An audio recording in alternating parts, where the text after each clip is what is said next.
y'all know, me and my assistant coach, Coach Mitchell, we went on a mission trip to Nicaragua. And he got me involved one day at practice. He was asking me, he's like, hey, you want to go overseas and play baseball? And I was like, well, heck yeah. And then he didn't really tell me any details about it until a couple months later. And I found out like a mission trip, and I was all for it.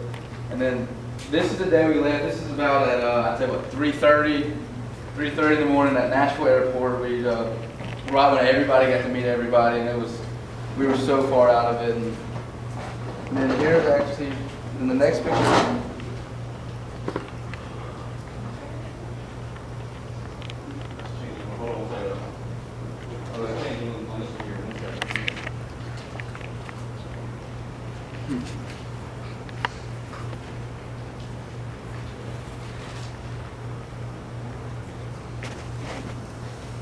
can you press that present? Can I just tap it and it goes to the next one? Which one is this? Yeah, I can't see from here. that one. Okay. Just put it on your phone.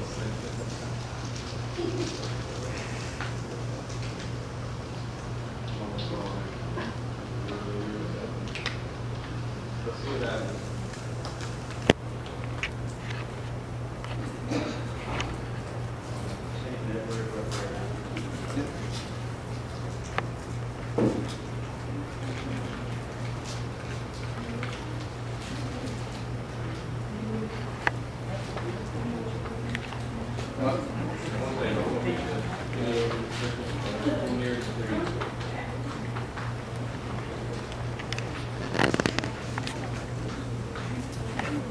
There we go.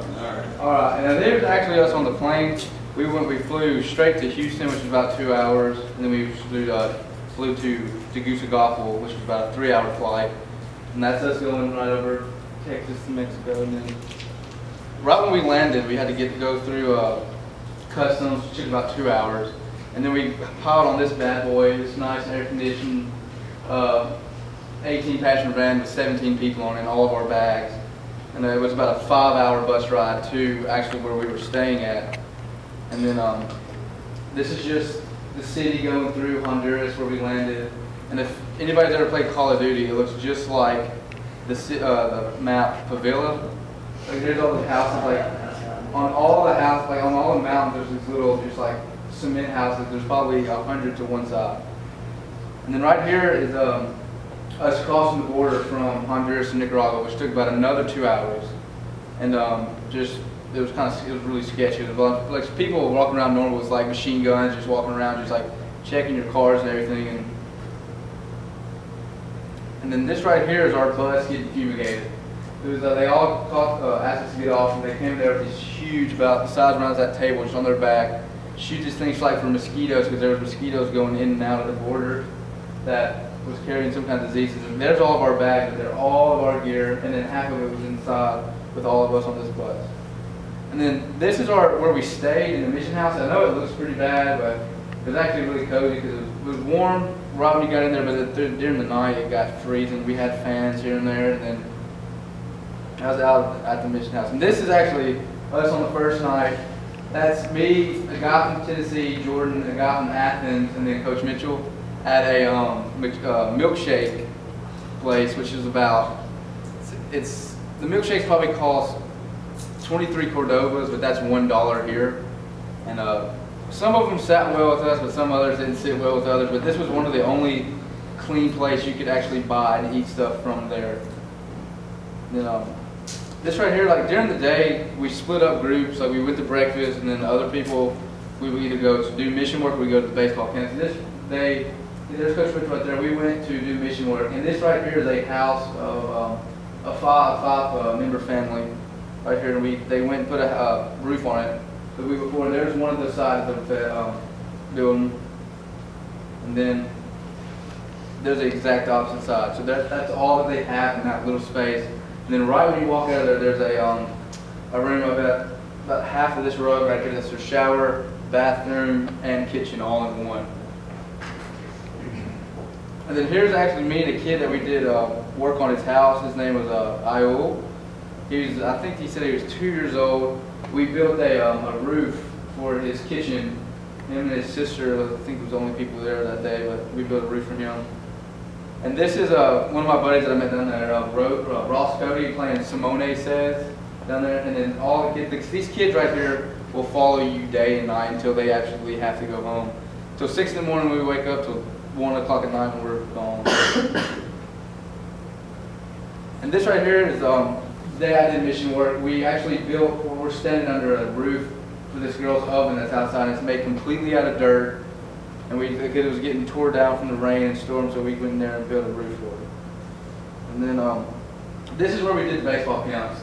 This right here was, I like this field a lot, but there's no grass, no nothing. All you have to see was chalk lines, and where there used to be grass. And this, I don't know, there was just 2 people walking around. There's probably, I don't know, probably 50 kids. We had to bring all the gloves and everything there, and then they just had a riot. But this is right here is where the baseball camps went on. And this right here is, I met him, my buddy Fernando. He's actually the one that gave me this necklace. Because they'll come up to you, they'll ask you for this, ask you for that, and you have to learn how to tell them no. Like I gave away 2 bracelets, a pair of shorts and a shirt for probably the first 30 minutes I was there. And then you have to just learn how to say no. You will not have any clothes or nothing left. But I gave him one of my bracelets that I wore for 2 years straight. He said in exchange he'd give me this. And I get a lot of questions now like, are you Catholic? I was like, no, it's a rosary bead, but I'm not Catholic, or I don't know how to do the whole thing, but I just wear it because my buddy gave it to me. And this right here, every night after we got done playing our games, we would go to the church. And this people right here, the main guy in the blue is Alex, and she's pretty much head of it. And we were the 3rd week's team there, so for 3 weeks straight, every single night, this band right here played probably 3 hours a day for 3 weeks straight. And they would sing only broken English, but every single song was in Spanish. So like they played the same songs that we sing, but they were all in Spanish, so you could kind of keep along with it, but it's pretty neat. And this right here was probably one of my best nights there. They learned just for us about 4 or 5 songs in English only, like no Spanish songs, no nothing. It was just broken English, which you could, I mean, it sounded really good, but it really meant a lot because they did it just for us. I mean, it took a lot of practice. I know I couldn't do that. All right, this right here, this is the main finale. Friday night, after we get done, we invite every team we played to come to church, and this is where we give away all the bats, all the gears, gloves, balls, anything you can want. There's probably, I say, about 150 to 200 people there. And this, we handed out food. Right here, this is Trey, and then John. And they handed out. We probably handed out over 1,000 plates of food. It's like some people's first meal of the day, and some people's only meal that they had probably for a couple of days, which is probably really sad.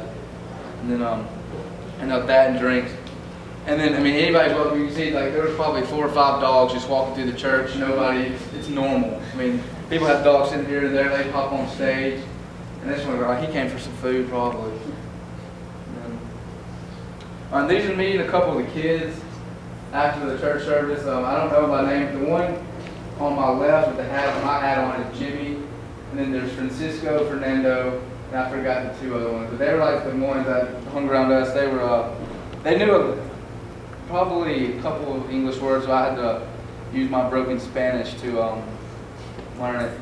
And this girl right here followed me and 2 of the guys I hung around with the whole week. She told her mom that she was going to marry us, and then her mom like took it serious and was like asked us, "Are y'all really going to marry my daughter?" It kind of got a little freaky out a little bit, but we kind of just had some fun with it. And this is me and Jimmy again after I spoke that night. We were warming up and I was throwing, and somebody got a tap on my shoulder like, "Hey, you want to speak tonight at church?" I was like,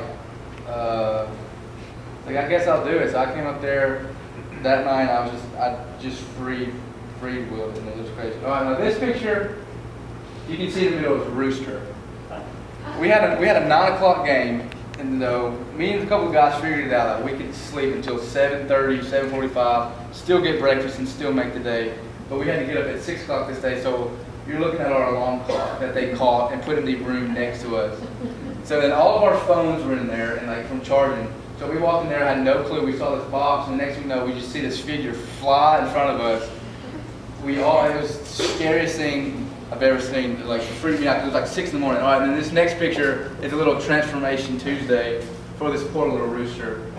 That's us eating our alarm clock the next day. So they caught it and they ate it. I mean, that's just how you do. You gotta eat what you get. So, I mean, I had to get a little picture of it. I thought it was hilarious. Oh no, we were blessed enough to get 3 meals a day by the best cook ever. I mean, they gave us drinks, food. I probably had more chicken enchiladas than I've ever wanted to have. But she cooked us breakfast, lunch, and dinner. It was amazing. It was all clean food because you have to be careful what you eat. If you eat the wrong thing, you'll be sick for months.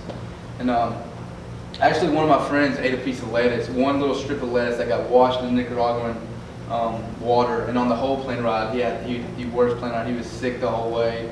It was horrible. Oh no, this right here is me and the main umpire. His name is Chino. Him and 2 other guys came with us everywhere. They were our umpires, and we took them everywhere, and they take care of us, and we took care of them. So he was the funniest guy I've ever met in my life. This is how we traveled. We load up on these trucks. I think we had 3 or 4, and then we'd sit just like that for about 30 minutes, 30-mile road trip with our next game. I'd already taken off right here, but this is how we would drive to our games. It was not very safe, but it was fun. Actually, just to show my mom proof that I took a picture of my foot hanging off the car when we were going down some back roads. Oh no, the kids here, we played probably 15 miles away, or the closest game we had was about 5. But they would run after our car because we had a dum-dum. You buy a bag of dum-dums and then you just yell Carmelo, which is candy, or dulces, and they would swarm it like a pack of bees. Like you just throw like 3 or 4 out there. Oh, they'd fight over. Like we had to break up fights. And these kids trying to take these dum-dums. Like they would follow. I had a video, but it didn't work. I know. Here's the field that we played on the first day. I forgot what the field was called, but this is the main part that they built. This guy made this unbelievable in the background, and then there's actually from the backstop out looking. There's a picture of me playing. It was kind of cool because like you can't see behind, but there's a fence behind there, and that there were 5 balls get stuck in that fence, and you see kids just climbing 30, 40 feet in the air, just fighting over a ball that was up there. Like it was weird, pretty crazy. Oh no, this right here is Big Poppy, for obvious reasons. But he played on the first team we played, and he would bat, he would do what he could. So if he walked, he would take his helmet off, throw it to the dugout, walk to the dugout, make somebody else go, and run for him. If he hit a ground ball, he'd just stop, put his bat down, and walk back to the dugout. No questions asked. But he was more of the coach, but he played a little bit. And this is me and Coach Mitchell. We had a doubleheader that day, and we actually lost the first game to a group of teenagers. But she said it's on our, I think, the 3rd or 4th day. And this is me and a guy that I gave him my cleats after we were done. He gave me a bracelet, but it broke. But he hit a ball probably 500, 490 foot. It's the farthest ball I've ever seen. He hit it twice. It was unbelievable. Oh no, this right here is me and Jordan and Fernando. We actually had to get 3 donkeys and horses off the field before we could play. And we had to shovel their left behinds before we could even get after it. I mean, it was a full dirt field, no grass, no nothing. But this kid, actually right here, to get him off, he would grab him by the nose like that and just swing his body over it and ride him off the field. It's actually that jersey he wore. And he just said he liked mine, so I liked his, and I took his right there. And we just traded jerseys.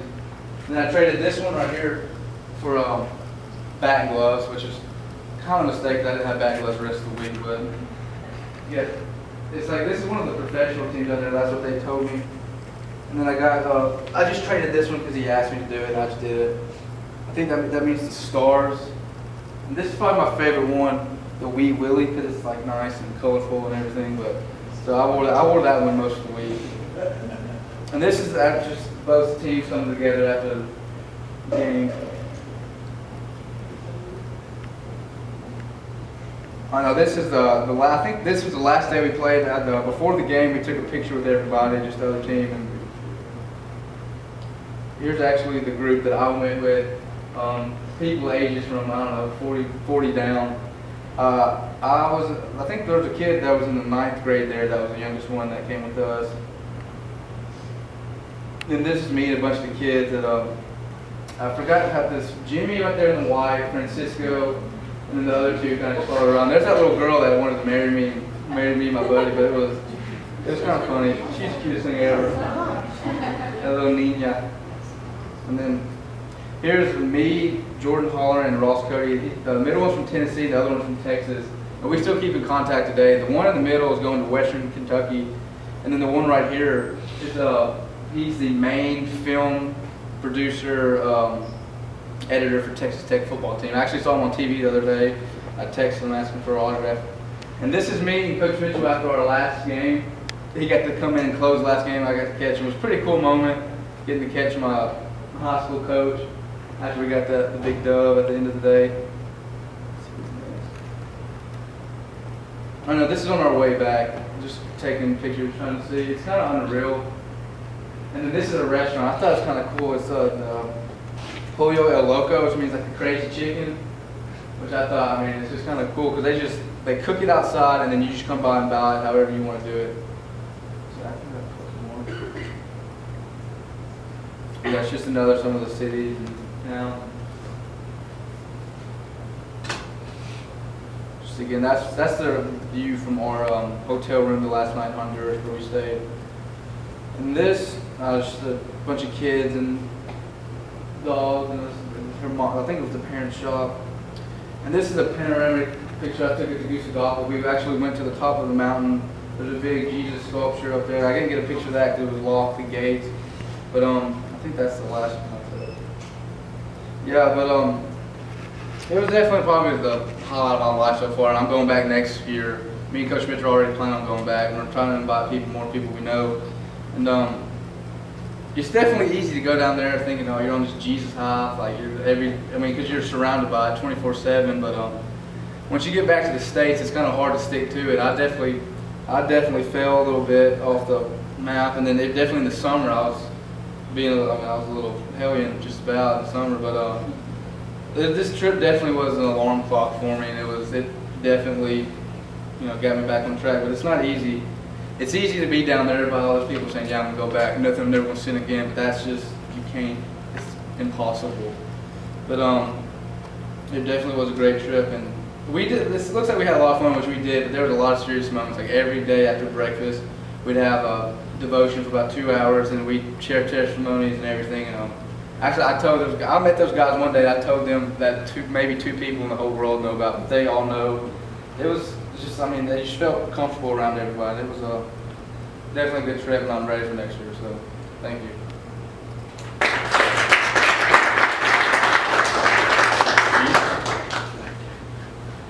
Shane, I don't know how to get solved. Studying, playing games, Chesley here, so that's awesome. Thank you, everybody here. The food. Just want to kind of give my story about the trip. Kind of a weird way of how I became to know about this trip.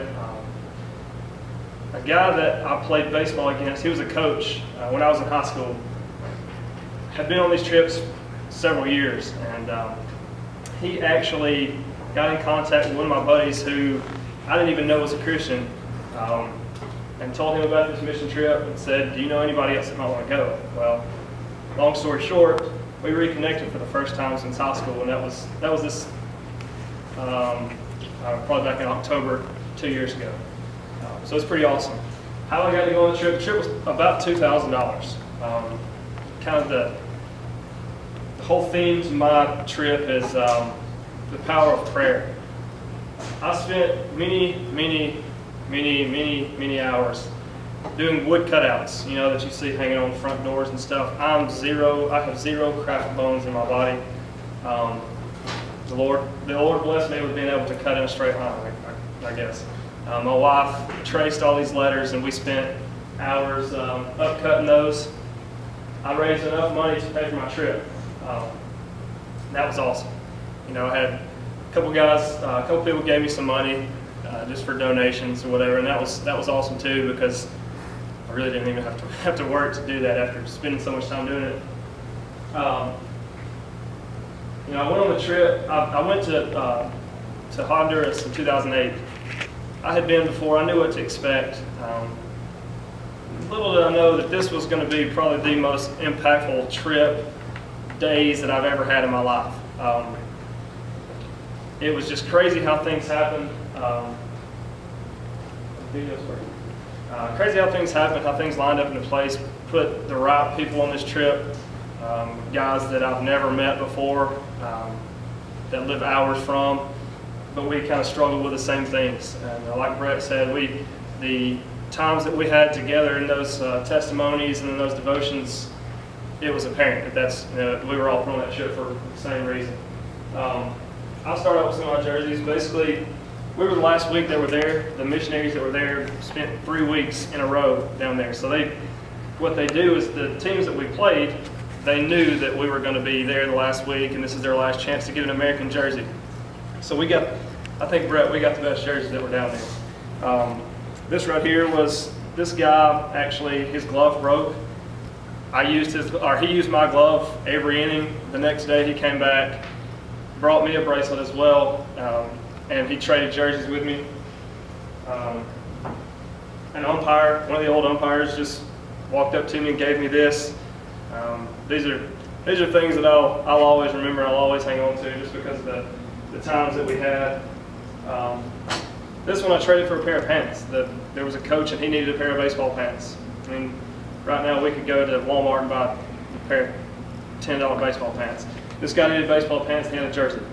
So I was just going to give him my baseball pants, and he ended up giving me his jersey instead. This one right here, one of the guys that I met down there, up here I don't do it enough, and I think when I went to Nicaragua this summer, it definitely hit me in the face. I didn't really talk to people about becoming a Christian. I was a Christian. I thought I was doing the right things. I was trying to live the way that God wanted me to live. Of course, I struggled as well. But I had never really asked anybody else and never tried to lead anybody else to become a Christian. We're out doing the kids camp one day, and there were these 3 guys there that were, one of them was 25 and the other one was about 24.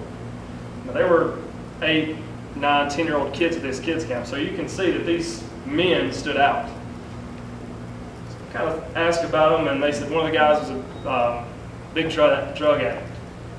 He was an alcoholic, had no work, had no family. He actually played professional baseball, but because he was into all these things, lost it all. So I said, okay. I went over and just started talking to him, just striking up conversations. I could speak a little bit of Spanish, so it was this was earlier on in the week, so we were still kind of fumbling through some things. But I just started talking to him and basically told him that, we're here to play baseball, and the thing that he loved so much was baseball. One day it's going to pass away. We're going to leave, and they probably are not playing baseball down there right now, just because they don't have organized teams. Most of the teams, they only organize those for what we're doing down there. So I just started talking to him, just one of those people that God put in my path, and it was just, other than divine intervention, that there's nothing else to explain it, that God put this man in my life. Started talking to him, and he kind of started breaking down a little bit, and I'm like, okay, I've never done this before, especially me trying to speak Spanish, and this guy cannot understand a word of English. So I grabbed an interpreter, a translator, and we went and sat in the dugout. We just talked. I basically told him he wasn't promised a meal that night. He wasn't promised to wake up that next morning. And he cried, and I cried, and we all cried. And I'm thinking, okay, here we go. He's going to get saved. This is day 2. He's getting saved day 2. I'm all excited. When we leave, he comes to church that night, and I was all excited. He's going to go up. He sat right through the invitation. Every night that I went to the church service, I went to the altar and I prayed for that one man. The power of prayer, like I told you earlier, the prayer that got me my $2,000, the prayer that got me and landed me safe in Tegucigalpa, Honduras, which is the shortest international runway in the world. Those of you that don't know, Bret can attest that it was the scariest thing ever. Not very fun. Anyway, But you know, God put this man in my life. Up there, you can see that. There's a Jesus statue Brett was talking about too. So each day I actually got to know him a little bit more, a little bit more, a little bit more. And finally towards the end of the week, I just had to get bold with it. And then, you know, that's what I try to encourage people to do now is just get bold with people. I mean, we're not promised another chance to talk to them. We're not promised that. You're not promised a ride to church. Okay? These people walked to church. But that's what I prayed. And I prayed and I prayed and I prayed. And eventually, we left on Friday. On Thursday night after church, we all kind of crowded out into in the road. And I said, I'm leaving tomorrow. I'll be gone. You're not going to have anybody here every day talking to you, getting to know you. I mean, it's going to be easy to fall back into the same things you were doing. You know, I've told him that I knew that when I died that I was going to heaven. And I would love to get to heaven and see him. And that's basically what I told him. Have I ever done that in the States? No. And that's when it hit me. So on Friday night of the sheriff's service, we're sitting there praying like Bret said. There was 200 people. And I got up, as soon as the invitation, got up, went, prayed and prayed and prayed for those couple men. But one of his buddies, Carlos, one of the other guys that I talked to as well, he got up. He went and received Christ right then. So here I am, I'm all happy and going crazy. And I walk and sit back down, and I see, I'll take it back, I'm standing up there. I'm standing up there in the corner, and I just bowed my head and started praying. Power of prayer, like I said. I started praying. Now don't let me leave, don't let us leave, and him not come up. Not because I wanted him to be saved, but because I've gone so close to him, and in a week, you know, I don't know that I'll ever see him again. But I wanted him to be saved because I wanted the struggles that he had in his life to be taken care of and him not to have to worry about those. So I'm sitting there and I'm praying. I just bowed my head and started praying. And every now and then I'd kind of open up my eyes and look over the corner and see him just standing there, but he was squalling. Well, long story short, he gets up, walks down the aisle, and of course, everybody that knew what was going on, because I had talked about Manuel the whole time. He got saved that night, and it was so awesome to see because there were about, what do you think, 30 people maybe that got saved that night, which was unbelievable in one service. I've never been in anything like that 30 people get saved. I mean, we're here, we come to church on Sunday morning, and we leave, and maybe one person will come up every now and then and get saved. But for 30 people in one service was unbelievable to me. And it made it all more special that Manuel was there. That's something that I'll never forget. But you know, that being said, going back to the donations that I had gotten, I had 2 or 3 people just give me $100. Here, take this $100. I don't want any wood cutouts, just take it. So I went down there with a little extra money, and I thought maybe I'd get some souvenirs, and I'll get a bunch of milkshakes because I heard about the milkshakes. I had one because it was not very good, and I didn't want to get sick. There was Manuel down there. Anyway, so one night after the service, Alex, the guy that Bret showed you earlier, actually got engaged. And I was talking to him early the next morning, and he was telling me that they had been saving. They knew this was going to happen, but they had been saving. That's Manuel and Carlos, the 2 guys that got saved on that Friday night. They told us they were trying to raise money just to have one night of a honeymoon. Okay, here, one night of a honeymoon, one night in hotels. I mean, you can get it for $50. That's us there too. And that just hit me. Man, here I am. I went to Disney World and to the beach on my honeymoon, and this guy's trying to raise money for one night in a hotel that probably we wouldn't even think to stay in here. So right then I said, just stay here.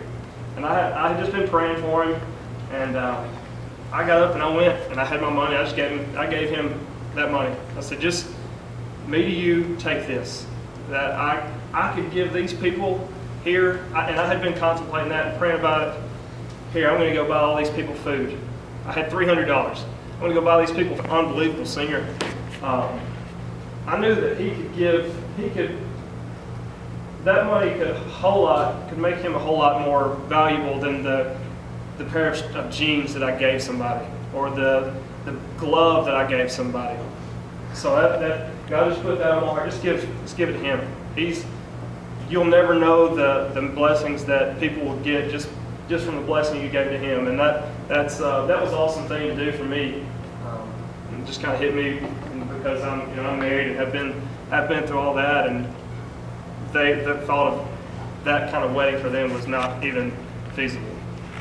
Then I went back to and gave the rest of the missionaries money. I brought home with me the shirts that I got down there, these jerseys. I left everything else. I carried my shoes. I brought home a pair of shoes, left my cleats, left all my baseball pants, didn't leave my glove, I left my everything. Anything that you could imagine, I left. Just because I knew, like Bret said, you can't say no to these people unless you just don't have anything else, and they'll still ask you for the shirt off your back. And I would have done that, but I probably wouldn't have been able to get to airport security without a shirt on. So anyway, it was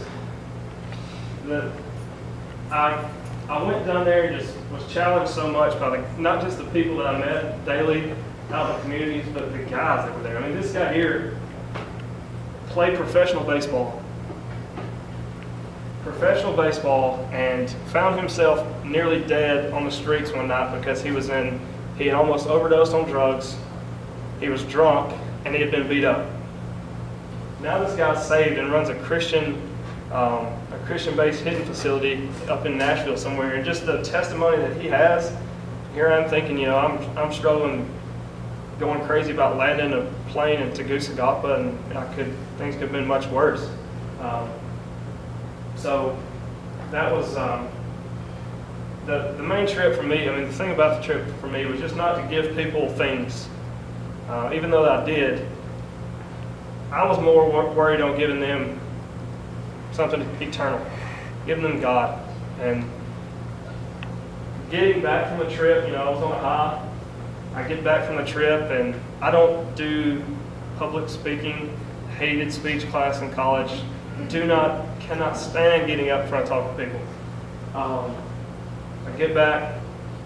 We start meeting with a guy that went on the trip with us, and he asked me about starting up FCA at Sheffield. I'm coaching, just not a good time.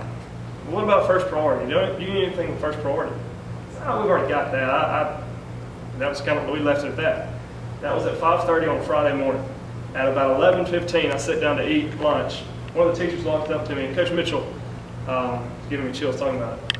Would you be interested in taking over first priority? Whoa, that thought never crossed my mind. So I started laughing at her, and I know she thought I was an idiot because I just started laughing when she asked me this question. And I said, absolutely. I said, I hadn't thought about it, but for you to ask me this, and the same guy asked me, or a different guy asked me this morning, there's no way I can say no. So this trip, I believe that God put this trip in my way to bring me out of that fear of public speaking. I've done several lessons in first priority. Y'all have asked me to come speak here, so this is way out of my element. I spoke for my Sunday school class, and before this, I had only spoken one time in front of a group of people and hated it. And as scared as I was driving here today, just because I knew that there were going to be eyes looking at me when I'm talking, I also knew that I was going to be taken care of. It's just something unbelievable to know that no matter what you're going through, somebody else has got it worse. But that same person that has it worse can have Jesus in their heart and live eternally in the best way possible that you could ever live. There's so many stories that I'd love to share because you can't explain them all, and several of them you wouldn't get. Just because you put a bunch of group of guys together in a small room, small little bus, and it makes for a fun trip.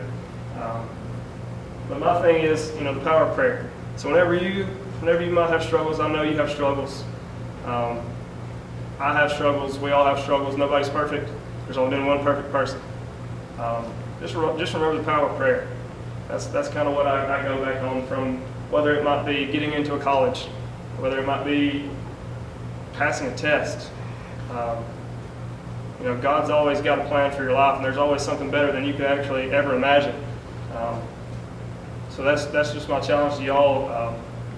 Just when things can't get any worse, or when things can't get any better, still remember to pray.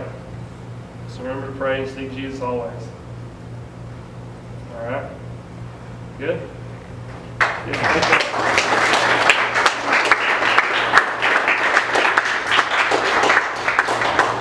Thank y'all so much. You would never know that you're not comfortable speaking in front of people. You're doing an amazing job. And, one of these days, I'm going to go on an overseas mission trip. That's just something I've always wanted to do. And I know Bret had a wonderful experience, and just getting to hear more about that was really great. So thank y'all again for sharing. That was really, really good. God can do so much if we're just willing to let Him do it. If we're just willing to open up and say, how can you use me, Lord? And like Cole said, he hadn't even thought, or he had not stepped out in his faith here. He got over there, and he was on a mission to save some of these people, and that's how we need to do here. We need people that you sit by at school every day. There's people that God's putting in your path for a reason, and we just need to be willing to step out and be bold. Like he said, I love that word bold. And Randy talked about having a radical faith this morning in our service, and just being bold and not being afraid to, if you pray and you're really seeking God, He's going to be there with you, and He's going to help you, give you the boldness that you need to reach out to others.